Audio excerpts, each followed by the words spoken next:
ತಂದೆಯಾಗಿ ತಾಯಿಯಾಗಿ ಮಮತೆಯಿಂದ ಬೆಳೆಸಿದೆ. ತಂದೆಯಾಗಿ ತಾಯಿಯಾಗಿ ಮಮತೆಯಿಂದ ಬೆಳೆಸಿದೆ. ಬಿಸಿಲು ಮಳೆಗೆ ನರಳದಂತೆ ನಿನ್ನ ನೆರಳಲಿ ಸಲಹಿದೆ. ಆ ಪ್ರೀತಿಯ ಮನ ಮರೆವುದೇ. ನಿನ್ನ ಕಂಗಳ ಬಿಸಿಯ ಹನಿಗಳು 100 ಕಥೆಯ ಹೇಳಿವೆ.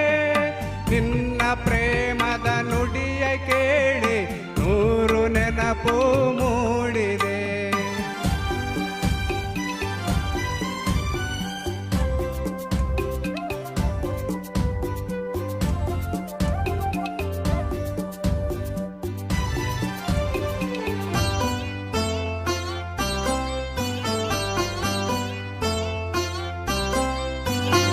ಬಳ್ಳಿಯಂತೆ